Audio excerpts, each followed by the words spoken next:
Sunday వచ్చిందంటే చాలు రోజు మొత్తం వంటగదిలోనే గడిచిపోతుంది కదా. వంట చేసేటప్పుడు ఇంగ్రీడియంట్స్ అన్ని కరెక్ట్ గానే వేస్తాం, కానీ ఒక్కోసారి అంత టేస్ట్ రాదు. ఒక్కోసారి ఏమీ లేకపోయినా రుచి అయితే చాలా బాగా కుదురుతుంది.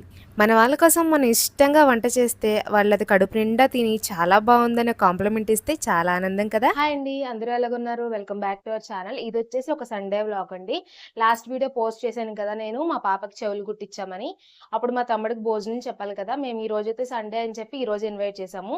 ఈ రోజు వాడి కోసం నేను పలావ్, చికెన్ కర్రీ, ఏదో ఒక స్వీట్ ఉండాలి కాబట్టి పాయసం చేస్తున్నాను. ఎక్కడ స్కిప్ చేయకుండా చూడండి. వీడియో నచ్చిందంటే చిన్న రిక్వెస్ట్ అండి, చిన్న లైక్ చేయండి.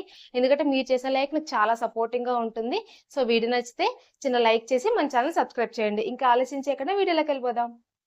ఈరోజు పలావ్ వండుతుంటే నాకు ఒక విషయం గుర్తుకొస్తుంది. ప్రతి సంవత్సరం సంక్రాంతికి ఆ 3 రోజులు మా ఇంట్లోనే మా ఫ్యామిలీ మొత్తానికి భోజనాలు పెట్టించేవారు మా నాన్నగారు. మా ఇంటి వెనకాల పెరటి ఉండేది, వంటలన్నీ అక్కడే చేసేవాళ్ళం. మా ఫ్యామిలీ మొత్తం 17 మెంబర్స్ ఉండేవాళ్ళం. అందరూ వండుకొని చక్కగా మంచిగా కబుర్లు చెప్పుకుంటూ తింటూ ఉండేవాళ్ళం. కానీ ఆ రోజులన్నీ మారిపోయాయి. ఇప్పుడు అందరూ బిజీ అయిపోయారు. ఇంకా పలావ్ విషయానికి వచ్చేస్తే ఫస్ట్ కడాయిలో ఒక 2 స్పూన్లు ఆయిల్ వేసుకుని, 1 స్పూన్ నెయ్యి వేసుకుని, అందులో పలావ్ మసాలా సరుకులన్నీ వేసుకుని మంచి కలర్ వచ్చేంత వరకు వేపించుకోవాలి. తర్వాత కట్ చేసుకున్న 2 పెద్ద సైజు ఉల్లిపాయ ముక్కలను కూడా ఇందులో వేసేసుకుని మంచి గోల్డెన్ కలర్ వచ్చేంత వరకు ఫ్రై చేసుకోవాలి. బిర్యానీకి అయితే ఉల్లిపాయలు బాగా గోల్డ్ కలర్ వచ్చేంత వరకు వేపుకోవాలి. పలావ్కి అంత వరకు అవసరం లేదు, మంచిగా ఫ్రై అయితే సరిపోతుంది. మా ఇంట్లో ఎప్పుడు చేసుకున్నా ఎక్కువగా పులావే చేసుకుంటాం. ఎప్పుడైనా టైం లేదనుకుంటే బయట నుంచి తెచ్చుకున్నప్పుడు మాత్రమే బిర్యానీ తెచ్చుకుంటాం. తర్వాత పచ్చిమిర్చి, చీలికలు, జీడిపప్పు వేసుకుని ఫ్రై చేసుకోవాలి.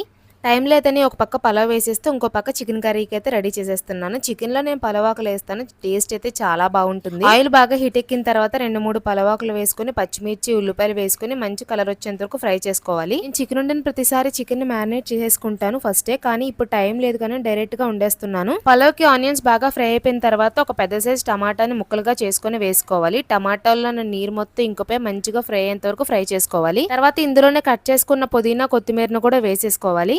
బిర్యానీకి పలావ్కి పెద్ద తేడా లేదు, ఇంగ్రీడియంట్స్ ఒకటే ఉంటాయి. కాక మీట్ వేయకుండా రైస్ ని మాత్రమే వెజిటేబుల్స్ వేసి ఉడికిస్తే దాన్ని పలావ్ అంటాం.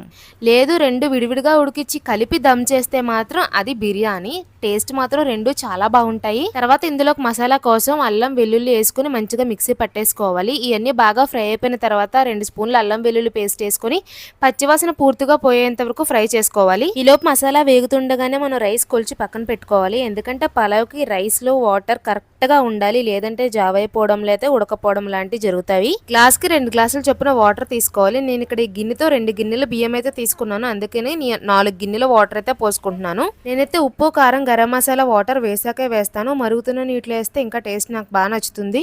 ఇక్కడ వాటర్ మొత్తం వేసేసుకున్న తర్వాత ఒక 10 నిమిషాలు అలాగే వదిలేయాలి. అప్పుడు నీరు బాగా మరుగుతుంది. అప్పుడు ఉప్పు, కారం వేస్తే టేస్ట్ బాగుంటుంది. 2 స్పూన్లు కారం, 1 స్పూన్ పసుపు, ఒక 2 స్పూన్లు రుచికి సరిపడా ఉప్పు వేసుకోవాలి. ఇందులోకి నేను గరం మసాలా కూడా వేస్తున్నాను. ఇవన్నీ కలిపి వాటర్ మరుగుతుంటే టేస్ట్ అండ్ స్మెల్ కూడా చాలా బాగా వస్తుంది. బిర్యానీ దమ్ చేసేటప్పుడు మనం పైన గీ అనేది వేస్తాం కదా, నేను ఇక్కడ ఫుల్ గా వాటర్ మరిగిపోయిన తర్వాత రైస్ వేసిన తర్వాత నేను ఇక్కడ నెయ్యి అన్నది వేస్తాను. ఫ్లేవర్ అండ్ టేస్ట్ అయితే చాలా చాలా బాగుంటుంది నెయ్యి వేసుకుంటే.